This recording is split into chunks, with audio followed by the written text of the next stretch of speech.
You all in the matchless name of our Lord and Savior Jesus Christ.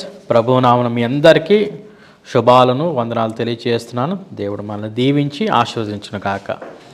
మరొకసారి ఈ ఉదయకాలమున హామిలెటిక్స్లో మరి యొక్క lecture number 9లో మనం ఉన్నాం. సో ఈ క్లాస్ ఎజెండా ఏంటంటే కంక్లూజన్, ఏదైతే పాయింట్ నెంబర్ 8 ఉందో, రోమన్ నెంబర్ 8 ఉందో దాన్ని మనం డిస్కస్ చేసుకుందాం. అదేవిధంగా ప్రాక్టికల్గా మనము గత వారం 2 days బ్యాక్ మరి రత్న చేసిన ప్రసంగాన్ని ఈ రోజున అనలైజ్ చేద్దాం. Okay, there is a difference between criticise and analyse. Analyse అంటే ఏంటి, దానిలో పార్ట్స్ ఏంటి, ఏమున్నాయి అనేది అనలైజ్ చేయటం.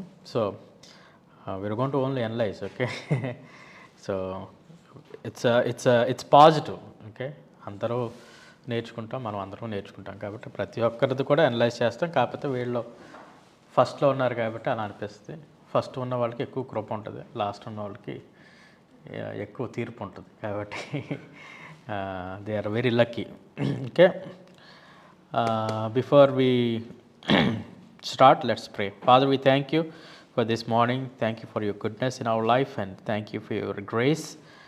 Thank you for your love, even though we are not deserving that abundant love. You have loved us through that cross, and you have shed your holy blood on that cross for our sins' sake. దేవా, నీకు వందనాలు, నీ కృపను బట్టి, నీ ప్రేమను బట్టి వందనాలు తెలియజేస్తున్నాం. నీ మంచితనాన్ని బట్టి వందనాలు తెలియజేస్తున్నాం. సిలువలో మా కోసం పరిశుద్ధ రక్తాన్ని కాచిన దేవా, నీకే వందనాలు. మా పాపాలకి ప్రక్షాళన చేసి పరిశుద్ధులుగా తీర్చావు, నీకే వందనాలు. ప్రభువా, ఇదిగోనన్నా నీకు రుణం చెల్లించలేము, కానీ రుణస్థులమై ఉన్నాం. నీ సేవా పరిచర్లో వాడబడటానికి మమ్మల్ని వాడుకోండి నాయన. తగిన పాత్రలుగా తీర్చిదిద్దుకోండి. ఇదిగో నాయన ప్రభా, దైవజనులుగా తయారవబోతున్న అనేకులను ప్రభా మీరు దీవించండి, అభిషేకించండి, ఆశీర్వదించండి. ఆన్లైన్లో చూస్తున్న ప్రతి ఒక్క బిడ్డను దీవించండి ప్రభా. వారి వంతు పరిచయం వారు చేస్తూ ఉండగా, అది సంఘంలోనే కానీ, సమాజంలోనే కానీ, వర్క్ ప్లేస్లోనే కానీ చక్కటి సాధనాలుగా వారిని వాడుకోమని ప్రార్థన చేస్తున్నాం. దీవించి ఆశీర్వించండి. ఈ హామిలెటిక్స్ అనే క్లాస్ మా అందరికీ ఆశీర్వాదకరంగా ప్రభా, క్లారిటీగా నీ యొక్క వాక్యాన్ని ఎలా చెప్పాలో నేర్పించేది ఉండటానికి మీరు కృప చూపించమని యేసుక్రీస్తునామమున ప్రార్థించి బ్రతిమలాడి వేడుకొంచున్నాం తండ్రి. ఆమేన్. Should we do the conclusion or should we do the analysis first? Analysis. యేసు ప్రభు వారు అన్నారు కదా, మీలో ఎవరైనా ముందు రాయండి అని. ఎవరు వేస్తారు ముందు రాయి? Right, let's look at the outline. So sermon outline. So his proposition. Class, what's the proposition? It's the central statement. Okay, proposition ఏంటంటే విషయం. మనం ఏదైతే ఆ రోజు ఆ ప్రసంగంలో వాళ్ళకి నేర్పించాలనుకుంటున్నామో అదే ప్రాపోజిషన్, అదే సింగిల్ సెంట్రల్ ఐడియా మనం నేర్పిస్తుంది. ఓకే, అది స్లాబ్ వంటిది. ఏంటది? ఎలాగా స్లాబ్ వంటిది. మిగతాదంతా ఏం చేసినా సరే, ప్రసంగంలో ఏం చేసినా సరే, అవి పిల్లర్స్ లాంటివి అనమాట. సో ఆ స్లాబ్ నిలబడాలి అంటే ఆ పిల్లర్స్ మనం వేసుకుంటూ రావాలి. సో అది idea. So what's his proposition? క్రైస్తవులందరూ అతిశయించాల్సిన విషయం, యేసయ్య శిలువలో మన కొరకు చేసిన త్యాగం బట్టి అతిశయించాల్సిన వారముగా ఉన్నాము. Okay, do you find anything good, bad? What's your analysis with this? Okay, ఏంటి ఈ స్టేట్మెంట్ మీరు చూసినప్పుడు మీకు ఏమనిపించింది?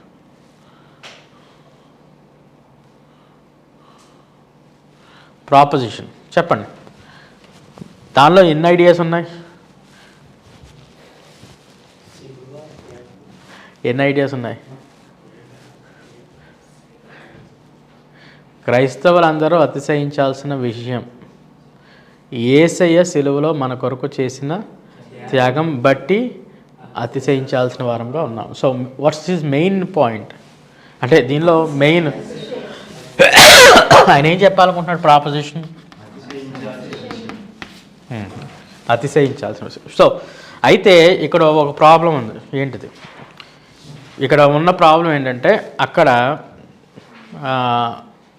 అంటే బయటికి మనం అలా చెప్పినా సరే టెక్నికల్గా ఉండాల్సిన టెక్నికల్గా ఉన్న ప్రాబ్లం ఏంటంటే ఇక్కడ ఎక్సిజెటికల్ అవుట్లైను, ఎక్సిజెటికల్ ప్రాపోజిషను, తర్వాత హామ్లెటికల్ ప్రాపోజిషన్ మిక్స్ అయ్యాయి. అవునా? మనం క్రైస్తవులందరని ఎక్కడ వాడతాం? అర్థమైంది? థియలాజికల్గా వాడటం అది కరెక్టే, కానీ దీన్ని ఇంకా రిఫైన్ చేయాలి. అంటే ఇంకా దాన్ని ఏం చేయాలి? కొంచెం పాలిష్ చేద్దాం. ఓకే, కొంచెం పాలిష్ చేసి చెప్పండి ఒకసారి క్లాస్.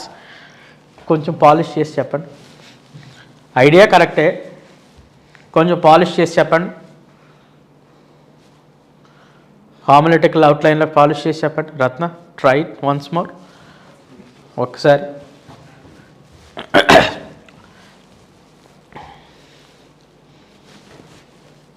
యూ మస్ట్ అని చెప్పాను కదా, దానిలోకి తీసుకురా.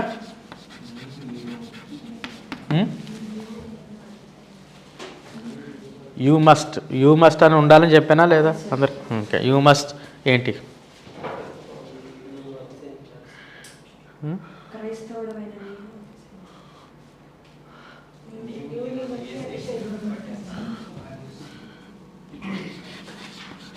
నీవు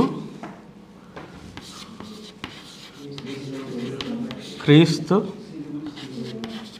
సిలువలో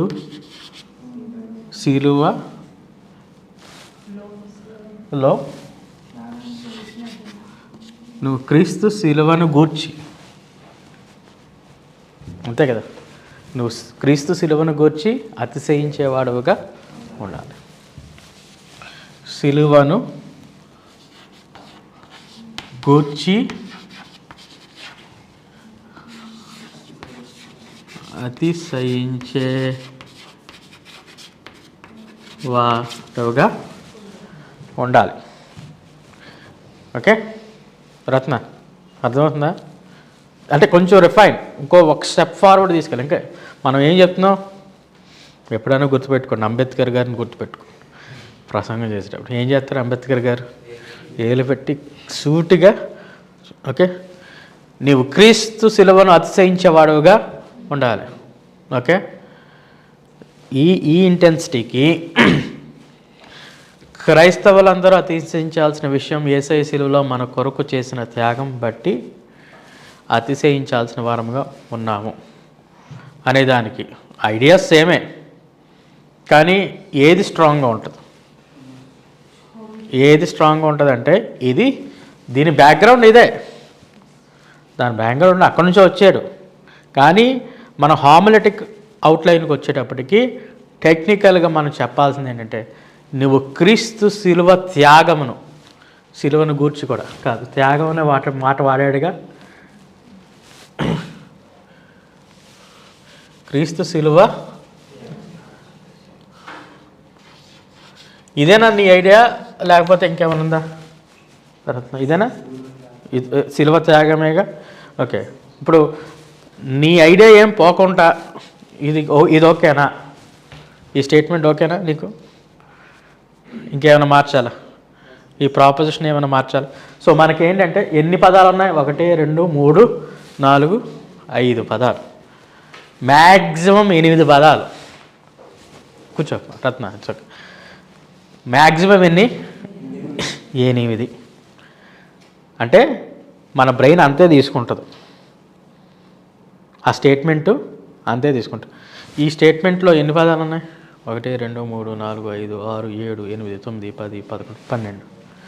ఓకే, సో మ్యాక్సిమం నువ్వు క్రీస్తు త్యాగమును, సిలువ త్యాగమును అతిశయించేవాడుగా ఉండాలి. ఓకే, క్రీస్తు త్యాగమును అతిశయించేవాడుగా ఉండాలి. క్రీస్తు త్యాగమును అతిశయించేవాడుగా ఉండాలి. 4. ఓకే, సో ఇప్పుడు కంక్లూజన్లో ఇంకా రాలేదు, కానీ ఆ ఒక్క స్టేట్మెంట్ చాలు ఇంకా లాస్ట్లో మనం కంక్లూడ్ చేయటానికి. ఈరోజు నీ జీవితం ఏంటి? క్రీస్తు త్యాగమును బట్టి నువ్వు అతిశయిస్తున్నావా? దేన్ని చూసి నువ్వు అతిశయిస్తున్నావు? నీ డబ్బును చూసి అతిశయిస్తున్నావా? నీ అందాన్ని చూసి అతిశయిస్తున్నావా? ఓకే, నీకున్న పరపతిని బట్టి అతిశయిస్తున్నావా? నీకున్న తెలివిని బట్టి అతిశయిస్తున్నావా? ఇవన్నీ వ్యర్థమే నీ జీవితంలో. క్రైస్తవులుగా మనం క్రైస్తవులుగా మనం క్రీస్తు శిలువను అతిశయించేవాడు.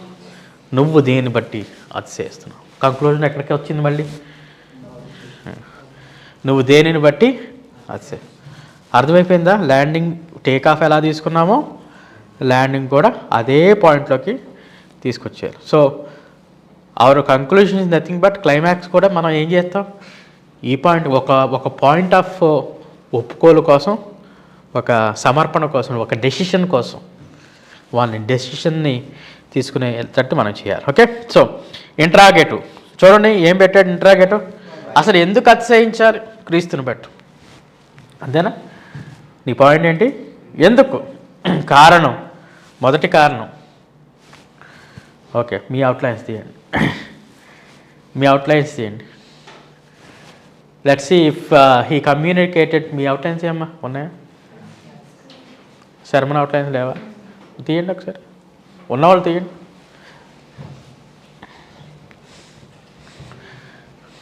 అంటే మనము మన బ్రెయిన్లోది వాళ్ళకి సరిగ్గా కమ్యూనికేట్ చేసామా లేదా? సూరజ్, నీ అవుట్లైన్ ఉందా? టామ్లో ఉందా? మీ దగ్గర లేదా అవుట్లైన్? ఎవరి దగ్గర ఉంది అవుట్లైన్? చేయొద్దండి. ఓకే, నువ్వేం రాసావమ్మా? ఫస్ట్ పాయింట్ ఏంటి? యేసయ్య సిలువలో పాపములు తన మీద మోసాడు. ఇంకా ఎవరన్నా చెప్తారా? ఫస్ట్ పాయింట్ ఏంటి? కూర్చోమ్మా. ఫస్ట్ పాయింట్ ఏంటి?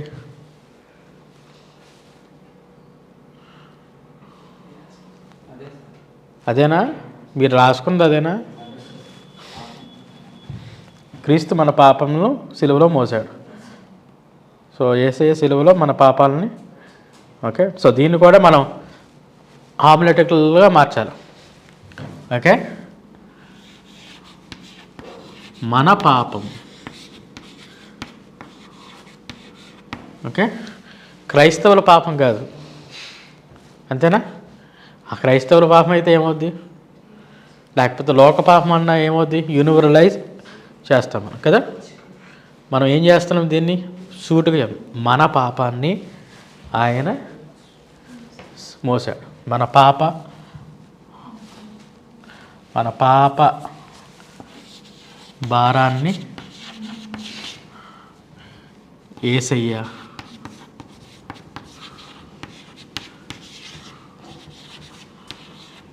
నాకు తెలుగు రాదు, ఎక్కడైనా తప్పులు తర్వాత మీరు సరి చేసుకోండి ఆన్లైన్లో. ఓకే, ఎందుకు ఆ యొక్క సిలువను మనం అతిశయించాలి అంటే మొదటి కారణం ఏంటి? ఓకే, హామ్లెటికల్గా రాశాను, మరి లాజికల్గా చెప్పండి. ఇప్పుడు మన పాపాన్ని ఆయన మోసాడు కాబట్టి మనం సిలువను అతిశయించాలా?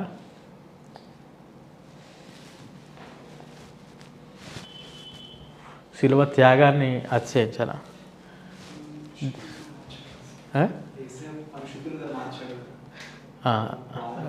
దేన్ని అందుని బట్టి మనం దేన్ని అతిశయించాలి?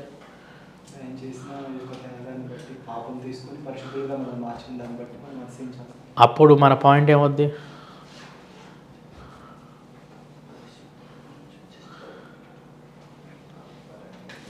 మన పాప భారాన్ని యేసయ్య మోసాడు. దీన్ని పాజిటివ్గా ఏం చెప్తావు? కొంచెం పాజిటివ్గా చెప్పు. నువ్వు చెప్పిందే కరెక్టే చెప్పావు, కానీ పాజిటివ్గా చెప్పు.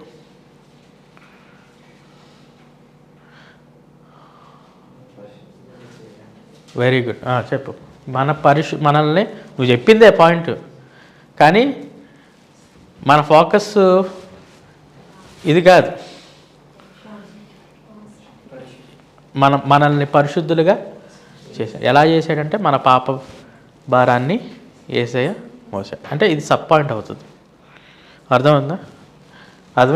నువ్వు చెప్పిందే, నువ్వు నీ నోటంతో చెప్పిందే నేను కొంచెం రిఫైన్ చేస్తాను. ఓకే, క్రీస్తు త్యాగం అతిశయించే వారంగా ఉండాలి. ఎందుకంటే ఆయన మనల్ని పరిశుద్ధులుగా చేశాడు. ఓకే, ఆయన అంటే యేసయ్య మనల్ని పరిశుద్ధులుగా, ఆయన మనల్ని అంటాం కంటే ఆయన నిన్ను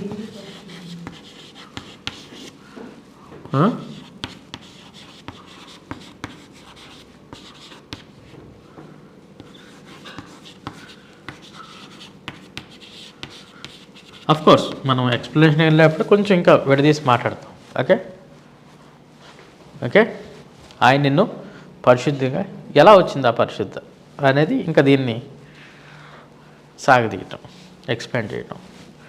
ఏం చేస్తాం అప్పుడు? ఎలా పరిశుద్ధులుగా అయ్యామంటే మన పాప భారాన్ని ఆయన ఎలా పరిశుద్ధం అయ్యాం చెప్పండి ఒకసారి. మనం ఎలా పరిశుద్ధం అయ్యాం? పరిశుద్ధులు అవటం అంటే what is the meaning of holiness class? There are 2 meanings. First ఏంటి?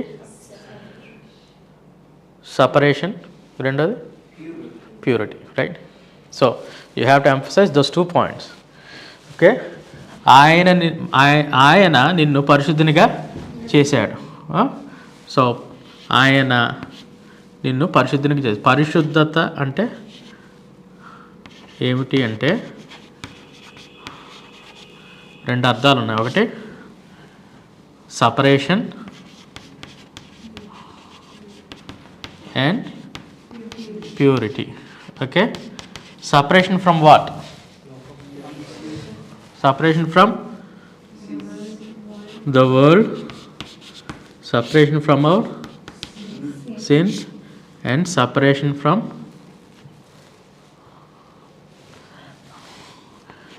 the influence of Satan. అంటే సాతాను యొక్క అధికారం నుంచి ఓకే మనల్ని ఏం చేశాడు? మన పాప భారం నుంచి, ప్రపంచం దగ్గర నుంచి, సాతాను యొక్క బంధకం నుంచి మనం ఏం చేశాడు? విడిపించాడు, సపరేట్ చేశాడు. Okay, influence of is purity. So that is one part of holiness. What is the second part? And he made us pure. Okay, he made us pure. Okay, purity అంటే ఎలా చేశాడు? Washed, pure. దీన్ని కడిగి తీసుకురామ్మా అంటే ఏం చేస్తావు? శుభ్రం చేసి తీసుకురా అంటావు. ఏం చేస్తావు? సపరేట్ అని 2 మొక్కలు తీసుకొస్తారా అమ్మా? ఏం చేస్తారు దాన్ని? You need to be washed, you need be cleansed. That's the idea. What is it? Cleansing. Right. Cleansing అంటే శుభ్రపరచడం, పరిశుభ్రం. అందుకే అప్పుడు నన్ను హిస్సోపుతో కడుగు అంటాడు దావీదు. ఏమంటాడు? హిస్సోపుతో make me pure. Okay, create in me a pure heart అంటాడు. ఓకే, సో ఇవన్నీ కూడా అంటే యాజ్ యూర్ లెర్నింగ్. నాకైతే ప్రాక్టీస్తో వచ్చేది అలాగా ప్రసంగం. ఈ ఉప్పు అందిస్తే చాలు మనకి. అవునా? సో ఇవన్నీ ఏంటి? థియలాజికల్ కాన్సెప్ట్స్ అయినా మీకు నేర్పించినాయి, లేకపోతే వేరే ఎక్కడి నుంచి? ఇప్పుడు ఈ థియలాజికల్ కాన్సెప్ట్స్ ఉన్నప్పుడు మనకి వీటికి సంబంధించిన వర్సెస్ తెచ్చుకోగలమా? పవిత్రపరిచాడు అనే దానికి ఒక వచనం చెప్పండి. 1:7 ఆయన సమస్త దుర్నీతి నుండి మనల్ని ఏం చేశాడు? పవిత్రులుగా చేశాడు. Right. So purity. Okay, just how deep we can go in to theology అనేది మనకి అర్థం. ఓకే, మొదటి కారణం. రెండవ కారణం, యేసయ్య సిలువలో మన మరణం తీసుకొని ఆయన నిన్ను పరిశుద్ధునిగా చేశాడు. రెండవది, ఆయన నీకు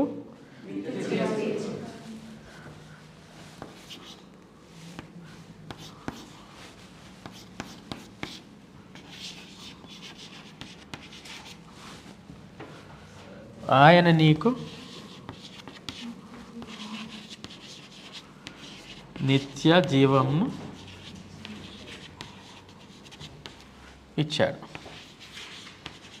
బై ది వే క్లాస్, ఇది ఏం sermon? What kind of sermon is this? Is it a topical sermon? Is it a textual sermon? Is it an expository sermon? Topical sermon, right?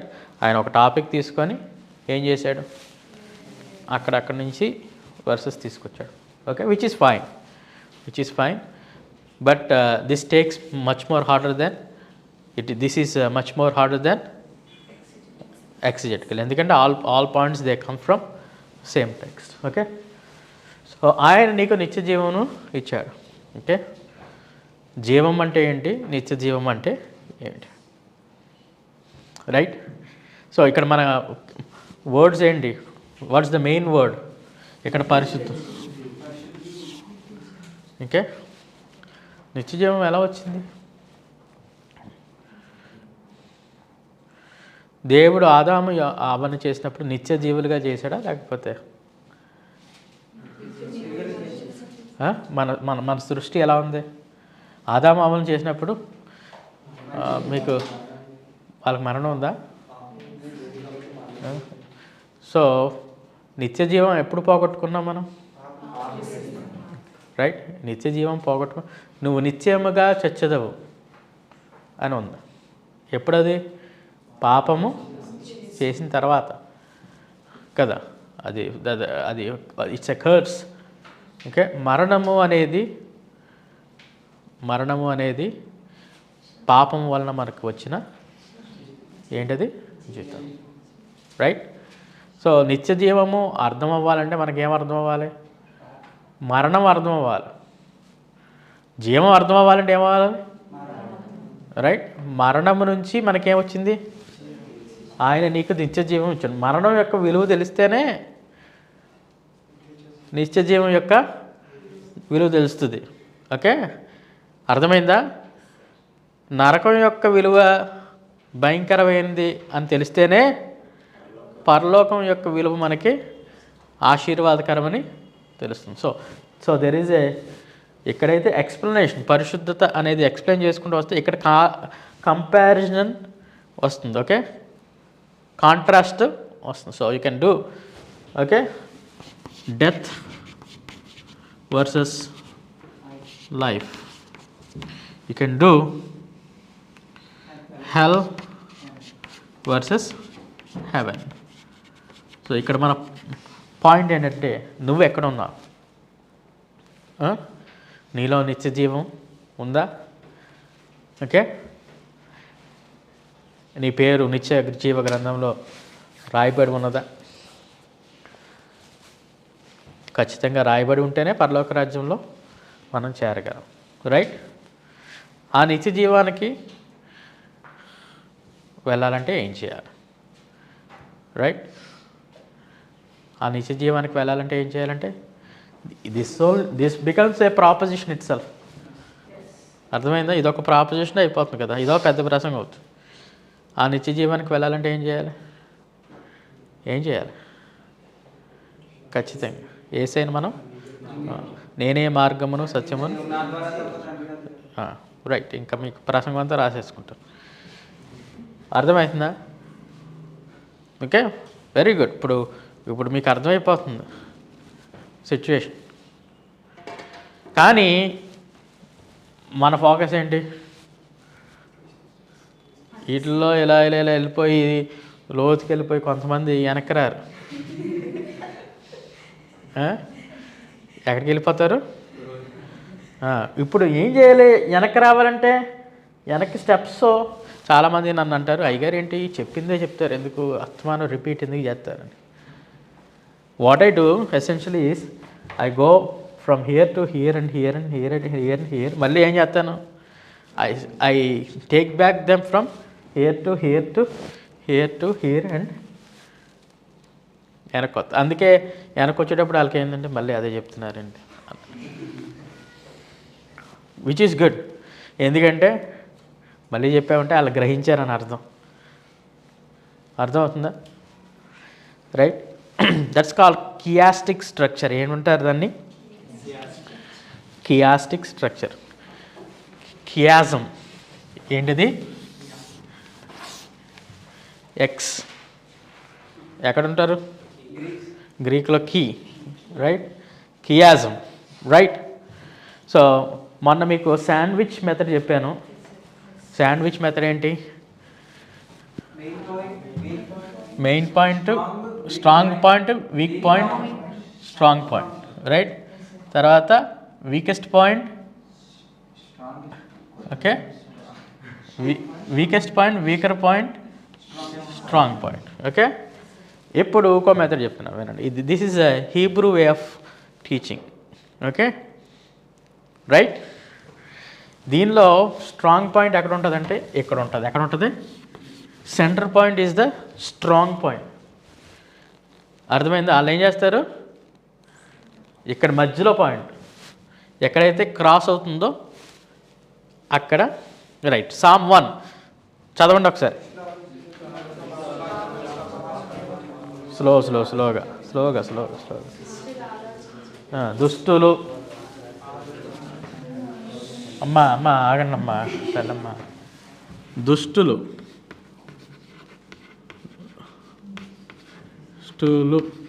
ఆట ఆయన ఏదోలే. దుష్టులు తర్వాత దుష్టులు, పాపులు, 3 అపహాసకులు, చెప్పాలి ఇంకా ఇప్పుడు చూడండి. యెహోవా ధర్మశాస్త్రము, ధర్మశాస్త్రము, దివారతం చేయవాడు ధన్యుడు. ఇప్పుడు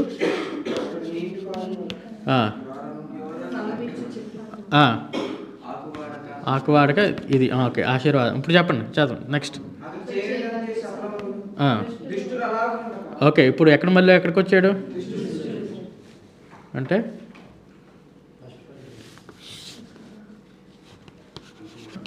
దుష్టులు,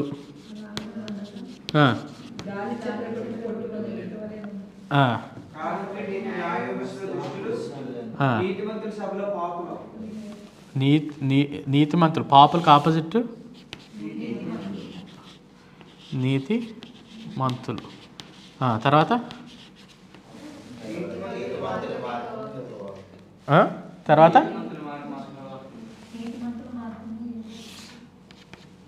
సో నీతిమంతులు. సో తర్వాత సో ఇప్పుడు దీనిలో మనం చూసినట్లయితే ఇలా పాస్ చేసుకుంటే పైనుంచి మనకి వీటిల్లో సెంటర్ పాయింట్ ఏంటంటే ఇది ధర్మశాస్త్రం. ఏంటిది? ధర్మశాస్త్రం. మెయిన్ పాయింట్ ఏంటిది ఇక్కడ? సో దుష్టులు ఇలా ఉంటారు, కానీ నీతిమంతులు ధర్మశాస్త్రాన్ని బోధిస్తారు. సో మనకి సెంట్రల్ ప్రాపోజిషన్ ఏమొస్తుందంటే ఇక్కడ వస్తుంది. So that is Hebrew way of thinking. It's called chiasm. Okay, ఏమంటారు దాన్ని? కియాజం. సో మీరు వెళ్ళి సెర్చ్ చేయండి, ఇంకా సామ్స్లో చాలా కియాస్టిక్ స్ట్రక్చర్స్ ఉంటాయి. ఓకే, ఏంటిది? కియాస్టిక్ స్ట్రక్చర్. ఒక రకంగా చెప్పాలంటే సామ్స్ అంతా కలిపి కియాస్టిక్ స్ట్రక్చర్. యాక్చువల్గా బైబిల్ అంతా కలిపి కియాస్టిక్ స్ట్రక్చర్. ఓకే, బైబిల్లో మిడిల్ వర్స్ ఏంటో తెలుసా? Psalm 117 verse 3. చూడమ్మా, 2 చెప్పు.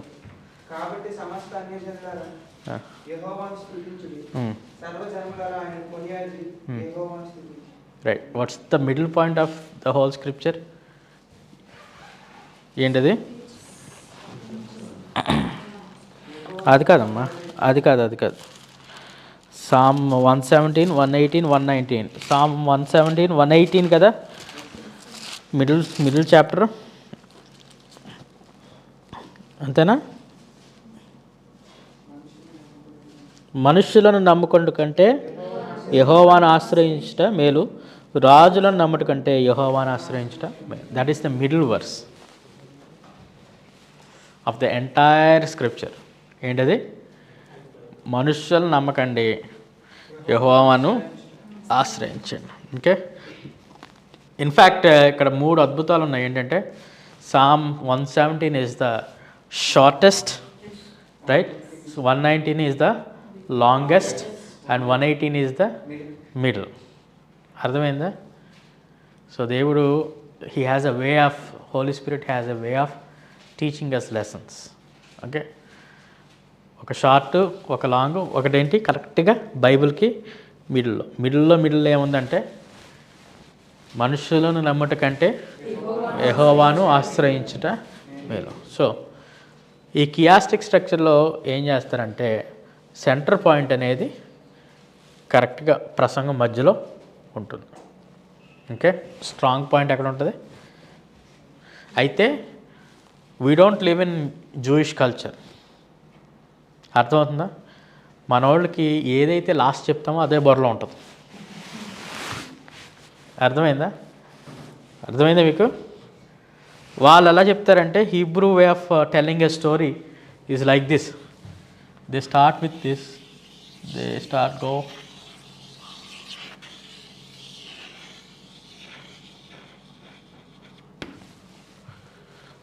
roundabout way of, can you pause for a second? I got to take.